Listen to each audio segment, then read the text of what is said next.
नमस्कार, जय माता दी। मैं हूँ आपकी अपनी लाइफ डिज़ाइनर जीतू आचार्य।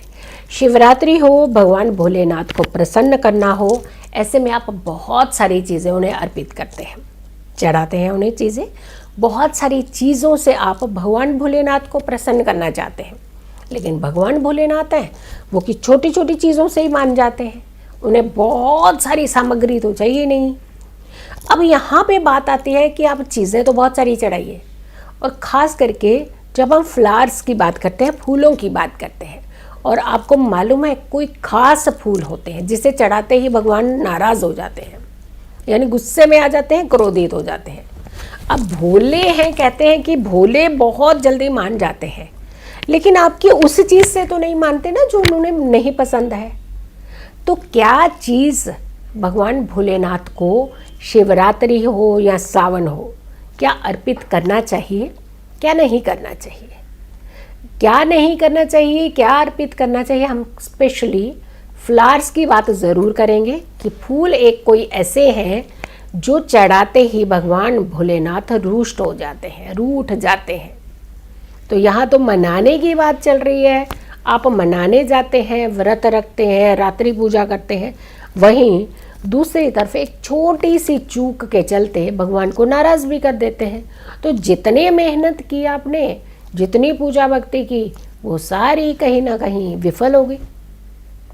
तो ऐसी कौन सी चीज़ें हैं जो भगवान को स्पेशली फ्लावर्स में ना चढ़ाइएगा। चलिए सबसे पहले करते हैं कुछ चीज़ों की बात जो उन्हें बहुत पसंद है, वो तो ज़रूर चढ़ा दीजिएगा। जैसे बेल पत्र।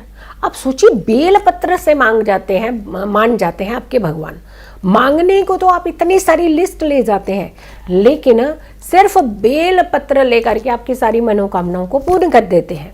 तो बेल पत्र सोचिए उन्हें कितना प्रिय है, उन्हें वाकई ही बेल पत्र बहुत प्रिय है, और आपने बेल पत्र ज़रूर अर्पित करने हैं। इनफैक्ट बेल पत्र की जब बात करें तो सीधा नहीं चढ़ाया जाता, उल्टा बेल पत्र चढ़ाया जाता है, और जो चंदन लगाया जाता है वो भी बेलपत्र की उल्टी तरफ ही लगाया जाता है। लेकिन हाँ, उसमें एक चीज़ ध्यान रखना है, खंडित नहीं होना चाहिए बेलपत्र। कोई भी बेलपत्र जो टूटा हुआ, कटा हुआ, फटा हुआ, गंदा नहीं होना चाहिए।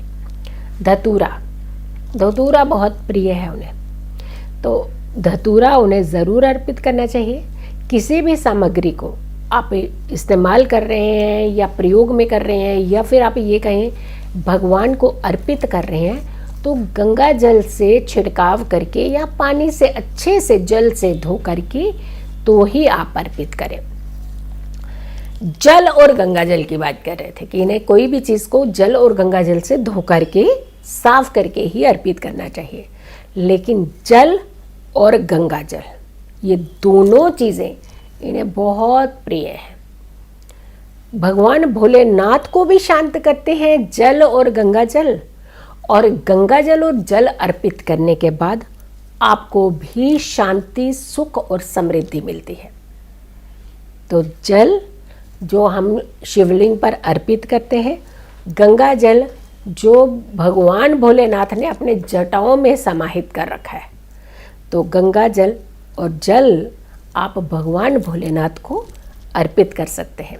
इससे मन भी शांत होता है, मन विचलित नहीं होता है, और चंद्रमा स्ट्रॉन्ग होता है। सबसे अच्छी बात है जो चंद्रमा जो भगवान भोलेनाथ ने अपने मस्तक पर रखा है, धारण कर रखा है, सुशोभित कर रखा है। शमी के फूल कहते हैं कि भगवान को अति प्रिय हैं, भगवान को शमी के फूल अर्पित कर सकते हैं। लेकिन वहीं एक दूसरी तरफ कोई ऐसे फूल भी हैं जो बिल्कुल चढ़ाने ही नहीं चाहिए। बेला के फूल भी आप भगवान भोलेनाथ को अर्पित कर सकते हैं। बेलपत्र, बेला के फूल, शमी के फूल, ये सब चीज़ें आप भगवान को अर्पित कर सकते हैं। अब आती है बात कि खास करके कहते हैं कि एक ऐसा फूल है जो बिल्कुल भी नहीं अर्पित करना चाहिए। मदार के फूल कर सकते हैं आप अर्पित, वहाँ कोई दिक्कत नहीं होती, भगवान बहुत जल्दी एक्सेप्ट करते हैं और आपको बहुत सारे आशीर्वाद भी देते हैं। लाल फूल, पीले फूल, सफ़ेद फूल, बहुत सारी तरीके के फूल आप चढ़ाते हैं, लेकिन एक तरह का फूल वो नहीं चढ़ाया जाता। वहाँ चढ़ाते ही ऐसे लगता है कि आपकी पूजा जो है वो कहीं ना कहीं विफल होने लगती है। तो कौन सा है ऐसा फूल जो भगवान भोलेनाथ को बिल्कुल भी नहीं चढ़ाने चाहिए? और वो है केतकी के फूल। केतकी के फूल भगवान भोलेनाथ को नहीं चढ़ते हैं। कहते हैं केतकी के फूल चढ़ाने से भगवान मनोकामना भी पूर्ण नहीं करते हैं, इनफैक्ट रूठ जाते हैं। सुबह लगते हैं आप मनाने, रात्रि की पूजा भी करते हैं आप उनके साथ, लेकिन फिर फ़ायदा क्या हुआ अगर आपने भगवान को नाराज़ ही करना है तो केतकी का फूल, इसके पीछे बहुत कहानी है कि झूठ बोला था केतकी के फूल को नहीं चढ़ाने के लिए, उन्होंने एक श्राप दे दिया था इनको। तो ऐसे में केतकी का फूल जो है वो नहीं चढ़ता है।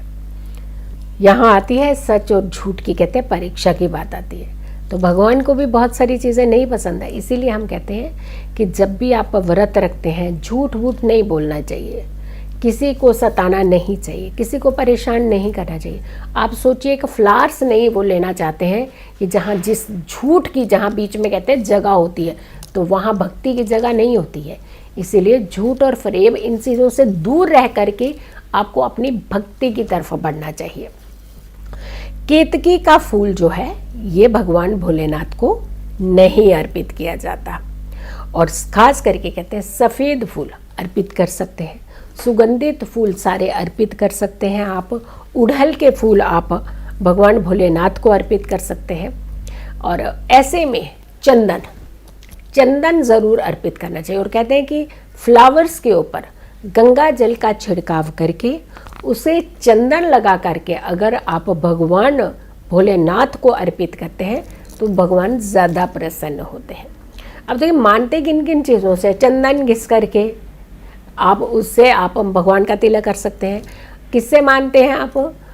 धतूरा से और भांग के पत्तों से, आक के पत्तों से, बेल पत्तों से, फ्लावर्स से, इन चीज़ों से भगवान मान जाते हैं। तो आपको बहुत सारी बड़ी बड़ी सामग्री लेकर के नहीं जाना है, सिर्फ आपने ये ध्यान रखना है कि उन्हें क्या अर्पित नहीं किया जाता। केतकी का फूल उन्हें अर्पित नहीं करना चाहिए, अपनी पूजा में उसे नहीं रखना चाहिए।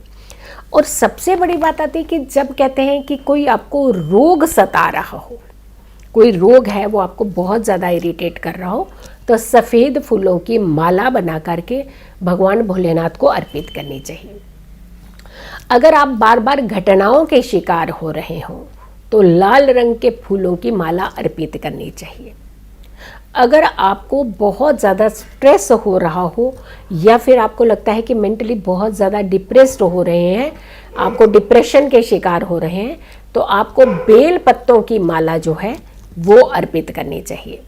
लेकिन फिर बात वही आती है कि केतकी के फूलों को कभी भी पूजा में प्रयोग नहीं किया जाता।